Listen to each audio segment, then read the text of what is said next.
O Questão de Ordem de hoje tem como convidado o deputado federal Vinícius Poit, do Novo de São Paulo. Muito obrigado pela sua vinda aqui ao AgroMais. É um Eu que agradeço, enorme Walter. É um prazer. de receber o senhor, que nós sabemos que o deputado tem uma participação ativa nos interesses da agropecuária brasileira.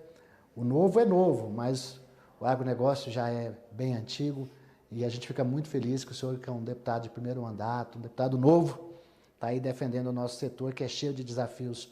Eu começo dizendo, do meio da pandemia, o agro não parou, como o senhor viu, está aí produzindo, gerando emprego, divisas, é o setor que mais cresceu durante a pandemia. Algum susto nisso? Não, né? Não, nenhuma surpresa, né? Primeiro, eu agradeço a oportunidade de estar aqui no AgroMais, agradeço por conhecê-lo, a gente acompanha só pela televisão, agora está aqui falando contigo, né? Que é uma referência no assunto. Não é nenhuma surpresa, estávamos falando agora há pouco sobre a origem das nossas famílias, né? De pequenos agricultores que nasceram, meu avô nasceu e morreu no campo, lá no interior de São Paulo, e é de sol a sol e não tem motivo para parar. E foi o setor, né, que se chegou a comida, porque as pessoas pediram comida por aplicativo em casa, né? Da onde que vem aquela comida, né? Daquela fruta fresquinha ou aquele arroz, né? Que tanto está se falando no noticiário do agro. Não parou nenhum minuto. Nenhuma surpresa, só para ter mais orgulho ainda do nosso homem do campo e as mulheres do campo no Brasil. É verdade. O senhor tem se mostrado interessado por um tema que para a gente é muito importante, que é a conectividade no campo. Acho até que o senhor trabalhou para que recursos fossem alocados para esse setor. Veja bem, não basta hoje ter o celular hoje é uma realidade, mas a conectividade é muito diferente. A gente sai das capitais, sai de uma grande cidade e de repente não tem mais sinal. E essa conectividade é importante para poder você ter a resposta rápida aos desafios, né? Que tipo de defensivo eu vou usar? A colheitadeira, o trator, já está tudo equipado ali. Se você tiver a conectividade, você tem menos perda, você tem lucratividade. Como é que está isso? Olha, esse é um projeto, Walter, né? Para quem o pequeno agricultor, o grande agricultor, você que está vendo aí da sua casa ou de onde estiver, às vezes até trabalhando, assistindo aqui um pouquinho do programa. Essencial, não só para o agro, mas para o Brasil inteiro. Às vezes eu saio da capital São Paulo, pego a rodovia dos Bandeirantes, que é a concessão de rodovia melhor que tem, que funciona no Brasil.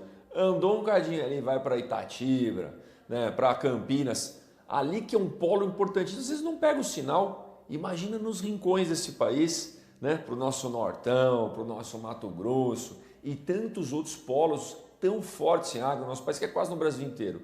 Né? O homem do campo com sinal tem mais eficiência no seu trabalho, utiliza melhor os recursos, seja um defensivo, né, agrícola, seja A previsão do tempo. a previsão do tempo, seja outro dia, eu sempre uso como referência uma família muito amiga minha lá de Barretos, a Júlia Murata, que tem a minha idade, mas o vô dela, o senhor Murata, produtores de soja e outras culturas, milho.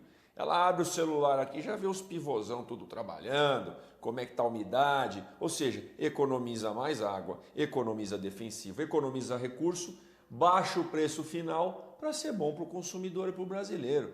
Então conectividade é tudo. E inclusive, para completar, Walter, agora com o negócio da telemedicina. A tele por dois motivos para o homem do campo. Um, para não aglomerar, se a gente está falando de combater o Covid, de evitar aglomeração.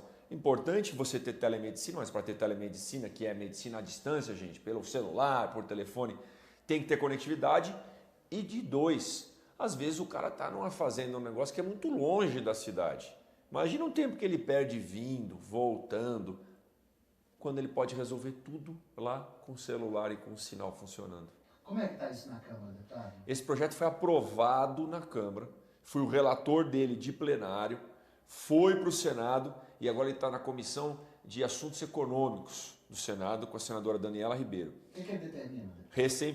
Recentemente a gente teve um assunto com ela para ela aprovar e já é presidente. Ele determina pegar um dinheiro, gente, 21 bilhões de reais que está parado num fundo, que é o Fundo de Universalização do Serviço Telecom, o FUST, sem usar faz 10 anos, Walter. 10 anos. 21 bilhões é um dinheirão. É um dinheirão, rapaz. E aí pegar esse dinheiro e poder utilizar, hoje ele só pode ser utilizado para uma coisa. Conexão de telefonia fixa, vulgo orelhão. Ainda existe? Pelo amor de Deus, pior que ainda existe uns orelhão por aí. Hoje a gente já tem mais celular do que habitante no Brasil, todo mundo sabe disso.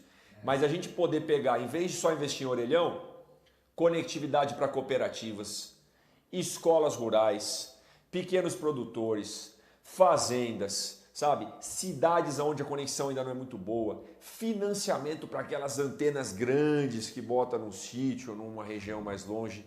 É isso que determina o projeto e a gente vai pedir a colaboração da senadora Daniela Ribeiro e do presidente para aprovar e sancionar logo. Deputado, a gente sabe que as operadoras, elas tinham um compromisso, temos aí a agência de telecomunicações, como é que cobrar dessas operadoras essa rapidez? Porque tudo isso são equipamentos que são instalados e são as operadoras que fazem com que esse sinal chegue melhor ou pior. É possível, existe nesses marcos regulatórios um tempo para que essas operadoras façam isso?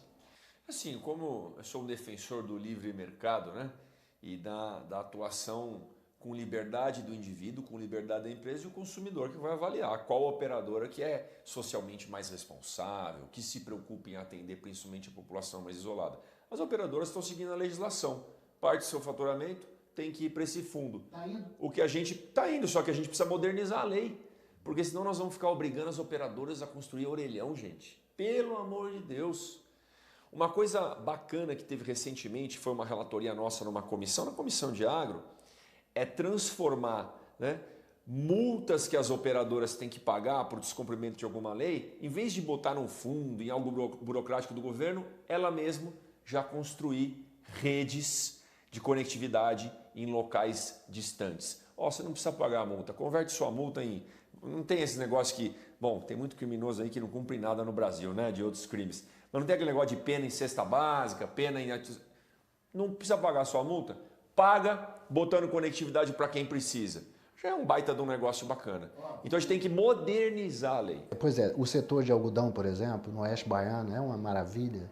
O senhor tem uma ideia ali, os produtores, em parceria com a Embrapa, estão com a conectividade funcionando, eles são capazes de fazer a previsão do tempo dentro da fazenda, para saber se vai chover mais ao norte da fazenda, mais ao sul. São grandes áreas, mas é possível saber hoje, com precisão acurada, onde vai chover dentro de uma propriedade. Quantos milímetros de chuva vai cair. Imagina a facilidade, a previsibilidade que tem um produtor. O que significa isso em termos de redução de custo, de eficiência, com a conectividade funcionando? É muito. Evitar perder, às vezes, uma lavoura, uma colheita. Como eu estava comentando, gente, com o Valtena, fui visitar uma fazenda histórica lá em São Paulo de café, né? Imagina o cafezão tudo secando ali no terreiro, e aí, de repente, o cara não está vendo a previsão, ou é um pequeno produtor que, às vezes, da vivência, ele sabe até mais que os equipamentos, né? Mas se tomar-lhe uma chuva no café, molhar tudo ali, o café que está secando, ou perder um baita trabalhão dele, ou perder alguma lavoura que não pode ficar muito úmida de maneira alguma, ou uma geada que está vindo e ele não está vendo, se ele tem internet, acesso a esse mundão todo da tecnologia, né? Ganha eficiência, não perde produção, e aí é bom para todo mundo. É verdade. Bom, então está no Senado. Está no Senado. O que a gente tem que fazer agora, né, com todo carinho ali, conversar com a senadora Daniela Ribeiro, porque está na mão dela como relatora e na mão do presidente Davi Alcolumbre, obviamente, né, tirar da comissão e ir ali para o plenário do Senado e aprovar. Não tem o que fazer, gente. Eu falo assim, tem umas coisas aqui no Brasil que eu falo, rapaz, por que não andou ainda? O produtor está lá em casa precisando de conectividade, a gente sabe disso, acabamos de falar um monte de coisa. O projeto está pronto, o relatório está aprovado pela Câmara. Por que o Senado não aprova? Já vai para o nosso presidente, o presidente sanciona.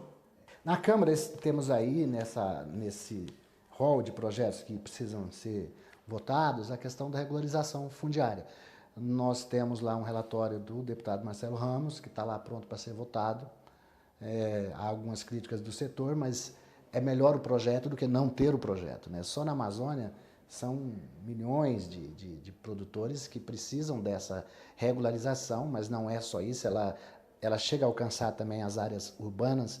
O senhor imagina a alegria daquele, vamos dizer assim, daquele colono que foi levado para longe pelo próprio Estado para poder investir. Até hoje não recebeu o título da sua terra. Então isso causa insegurança jurídica e a alegria que fica ele quando recebe o título da propriedade. Fora o fato de que vai ter um endereço, vai ter um CAR, nós vamos poder saber quem é o produtor que preserva, quem é o produtor que está zelando. Esse projeto também não andou na Câmara. Aí eu falo assim, são as discussões, Valtero, que são politizadas, sem ir a fundo. Eu participei um pouco dessa discussão porque eu trabalho muito também com a regularização fundiária urbana, as favelas e comunidades que poderiam sim ser regularizadas. Estou falando de cidadão de bem, tá? Não daquele mal intencionado que invade por aí não, de cidadão de bem. Só que tem um monte de imbróglio. Essa regularização fundiária do meio rural, né? A gente teve participação de artistas, politizando o assunto, chamaram de pele da grilagem, quando na verdade não ter isso aprovado é pior, porque tem insegurança jurídica. Qual lei que vai ser utilizada, gente? Né?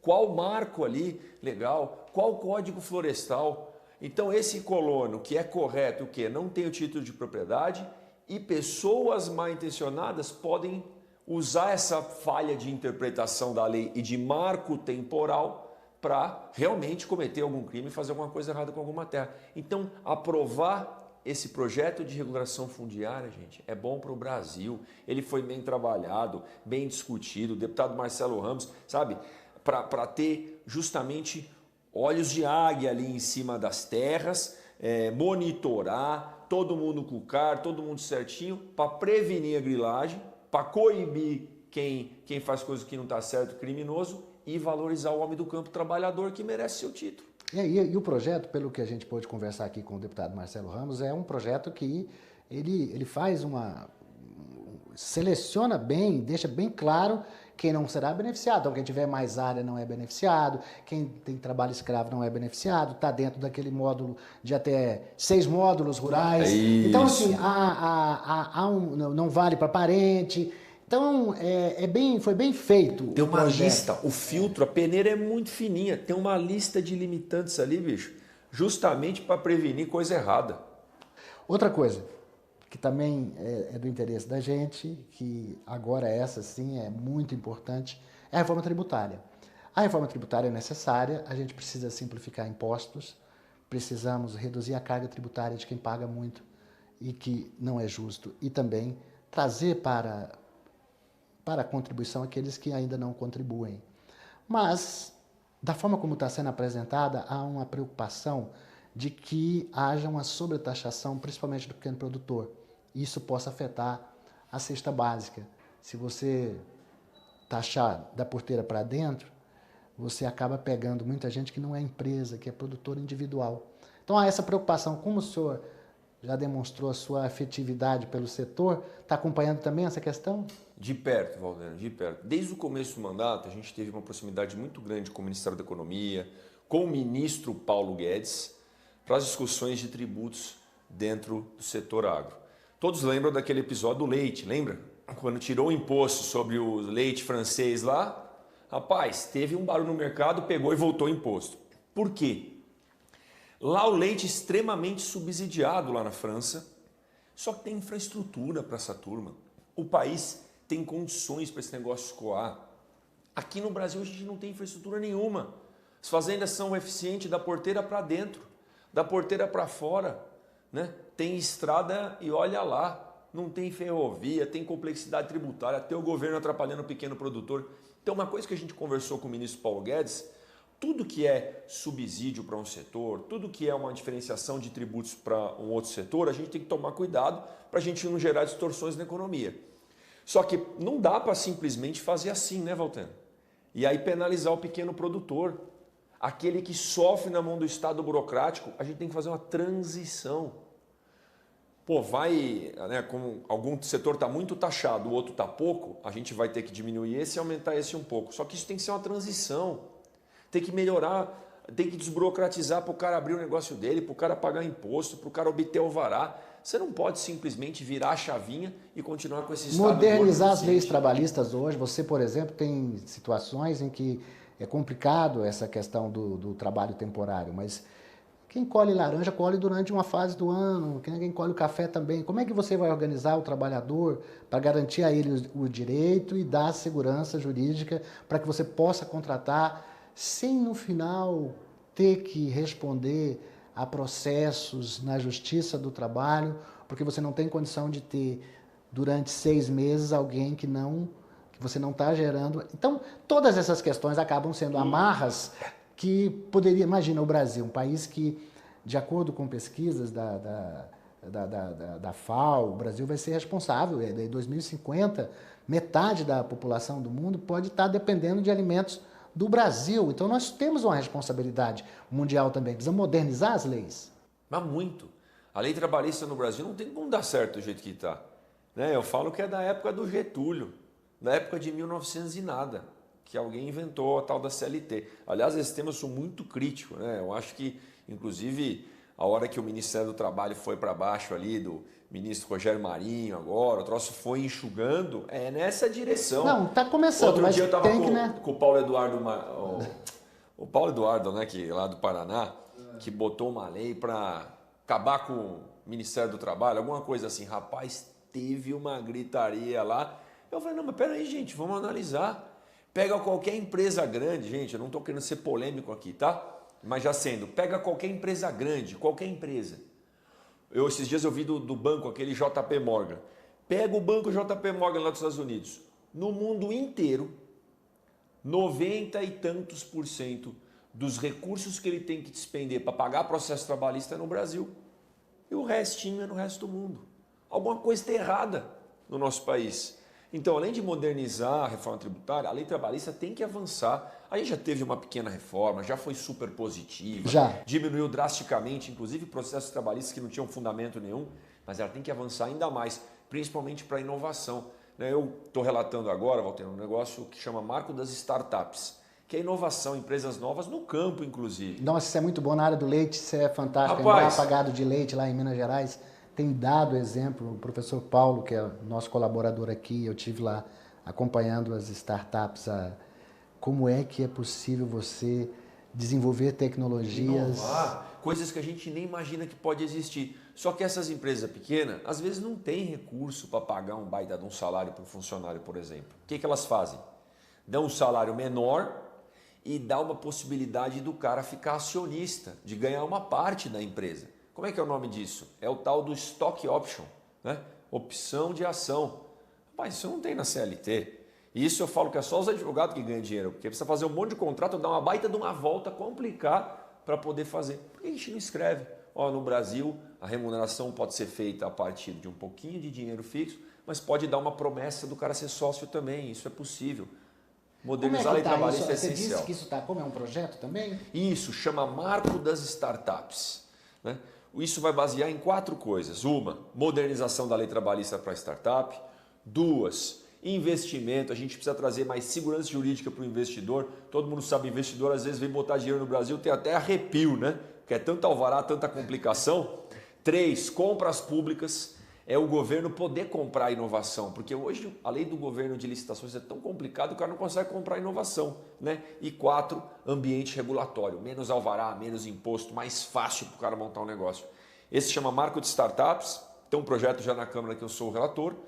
Provavelmente o presidente Bolsonaro, nesse momento, deve estar mandando, ou daqui a pouco, né? Para você que está assistindo o programa aqui, vai saber desse projeto que vai ser enviado pelo presidente, aí ele vai acoplar no meu e vai ficar tudo junto, trabalhando a 4 mãos.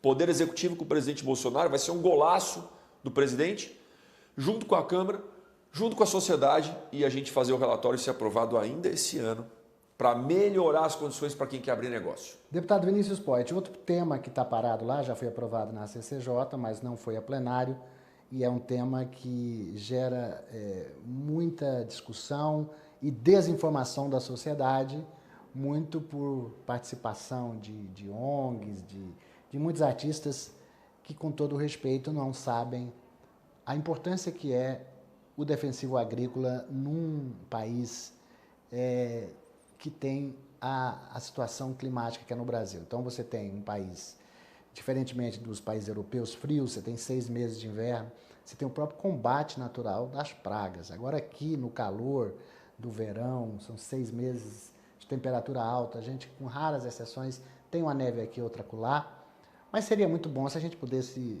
comer um pêssego, uma goiaba, sem que houvesse ali dentro um corozinho, uma lagartinha. Ninguém gostaria de comprar uma fruta assim. Porque além da gente, os insetos também gostam das frutas. Agora, o problema é que a demora em fazer com que as patentes desses medicamentos desses defensivos fossem aprovados, o produtor vai lá e usa o errado. Ele usa um de uma cultura para outra. E ele é taxado como se estivesse fazendo o maior crime do mundo.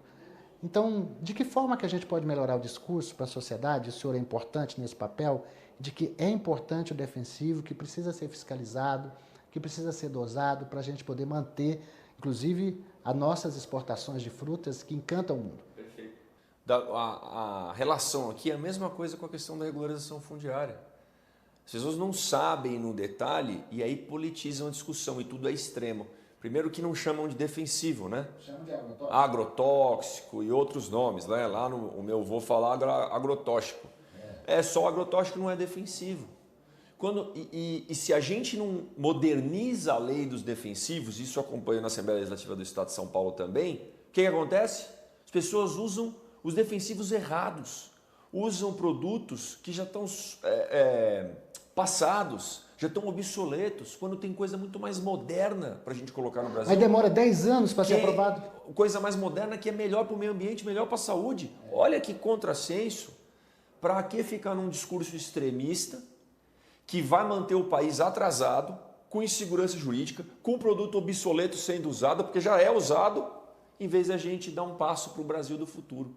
É a mesma discussão da regulação fundiária. A gente tem que botar mais panos quentes, conversar, dialogar e aprofundar. Chega de ficar politizando tudo.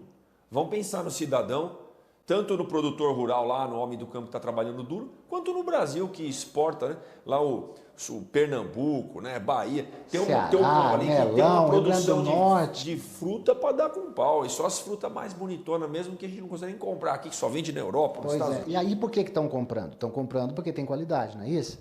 Agora, precisamos melhorar isso no sentido de que haja a aprovação dessa lei dos defensivos, que já tem relatório pronto, se não me engano, de um colega do senhor lá do Paraná, o deputado Ixil, se não me engano, esqueci o nome dele, mas já está prontinho.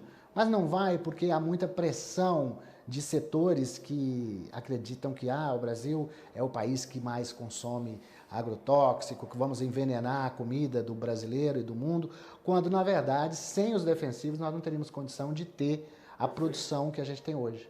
Perfeito. A gente está alinhado, a gente tem que aprofundar a discussão, botar na mesa mais diálogo, menos extremismo. Tá bom, você é contra? Por que você é contra? Coloca o teu argumento na mesa. E aí vamos tentar enxergar então num ponto que a gente concorda aqui, mas vamos andar e modernizar a lei? Porque senão nós vamos ficar sempre o Brasil atrasado, o Brasil do passado. Outra coisa que a gente acaba também cobrando muito dos senhores aqui, quando vem aqui, é a questão da legislação que trata, além da regularização fundiária, do licenciamento ambiental. Hoje tem muita dificuldade para o pequeno, às vezes, até mesmo para o grande poder produzir. O senhor tem uma ideia? O presidente Bolsonaro defende agricultura em áreas indígenas, desde que os indígenas queiram fazer isso. O projeto está lá parado também para ser votado e não foi votado. Mas os parecis de Mato Grosso produzem ali 10, 20 mil hectares de soja há anos. Foram multados em mais de 100 milhões de reais pelo IBAMA, porque estavam plantando sem licenciamento ambiental soja transgênica, quando na propriedade do lado também faziam isso. Então, essa questão da agricultura em terra indígena é uma coisa também que está sendo desmistificada, né? Porque existem aqueles indígenas que querem fazer agricultura, tem que andar conforme faz o produtor rural. Tem os que não querem, que não serão obrigados a fazer. Mas é importante dar aos indígenas a liberdade de escolher que tipo de vida querem. O senhor não pensa assim? Acho que tem dois comentários sobre isso. Quando a gente não conversa sobre o assunto, não coloca algum tipo, não regulamentação só a burocracia, mas alguma orientação, algum direcionamento, a gente permite as coisas sendo feitas da maneira errada. Então eu tenho certeza que tem muito desmatamento. Quando as pessoas criticam o governo Bolsonaro em relação ao meio ambiente, em relação a terras indígenas ou até garimpo lá na Amazônia, tem muita coisa errada acontecendo porque não tem nada dizendo na lei como é que é. E tem muita gente querendo fazer direito, querendo se adequar, se a gente coloca isso na lei, a gente vai ter mais proteção do meio ambiente, mais preservação da natureza. Só que ninguém aprofunda a discussão. O segundo ponto, né, o deputado Kim Kataguiri está bastante dentro desse assunto do novo código, do licenciamento ambiental, que é a gente ter alvará, a gente permitir a produção em locais de baixo risco. né? Hoje, inclusive naquela discussão quando teve o desastre, né, uma catástrofe lá em Brumadinho, por exemplo, mas aí o pessoal quer flexibilizar o licenciamento ambiental, como é que ficam as barragens? Pois bem, tem muito pouca gente fiscalizando isso no Brasil. Se a gente focar os esforços do governo para o que é importante, Walter, para o que é importante, deixa os caras fiscalizar o que é prioritário, que são as barragens e outras coisas que envolvem risco. Agora, o pequeno produtor, a gente precisa ir lá e demorar um ano e uma burocracia para o cara abrir uma roça de melancia ali, pequenininha, lá em Parapuã, lá em Rinópolis, faça-me um favor. Deixa o cara trabalhar em paz. E às vezes tem áreas que a agricultura já está consolidada. Sim. Como é que você vai retirar dali aquela pessoa que está há tantos anos, né, que o avô, o pai estiveram lá? Porque hoje nós temos, na verdade, um código florestal que, felizmente, é um avanço no mundo inteiro, é um código elogiado no mundo inteiro. Então, toda vez que se fala em mudar alguma coisa, mas nós já temos o código florestal, é só obedecer. Você tem a proteção das nascentes, tem a proteção das matas ciliares, da reserva legal. Isso está garantido na lei já, né? Sim. O que a gente precisa tudo que eu defendo lá, viu, Walter, é desburocratizar.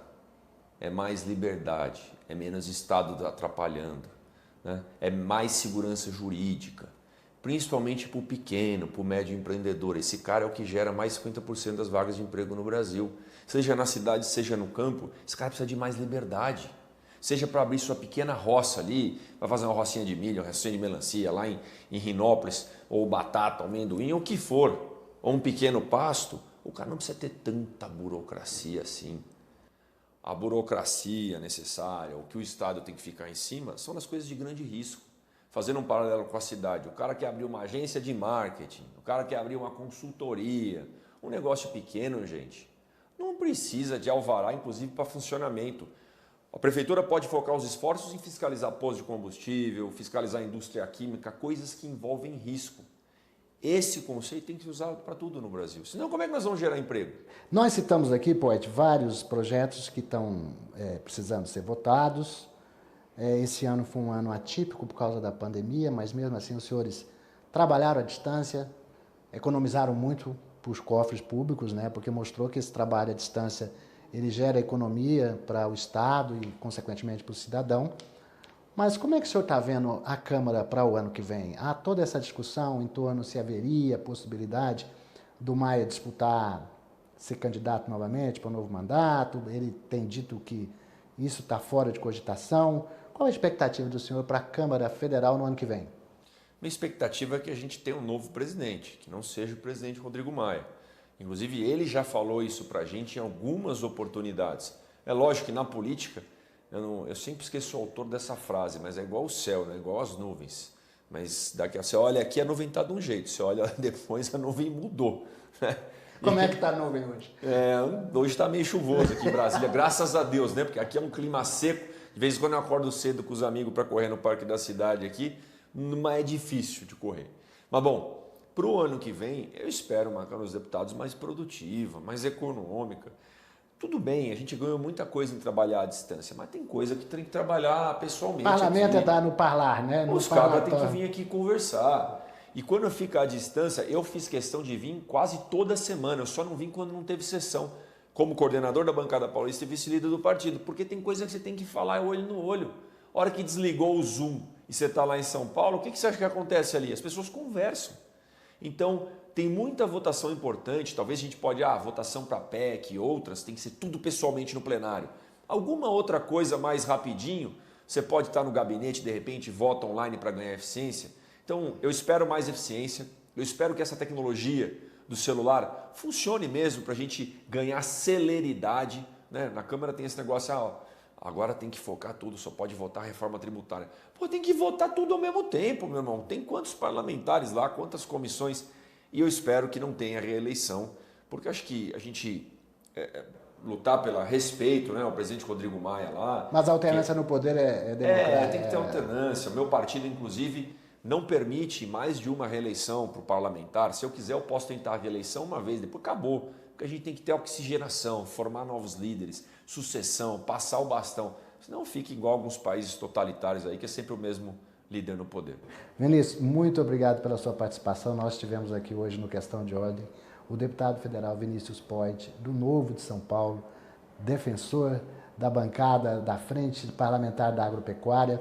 O senhor, por favor, fique à vontade para fazer aí as suas considerações. Obrigado pela oportunidade, agradeço estar mais uma vez aqui, é sempre um prazer defender o empreendedor, principalmente o empreendedor do campo.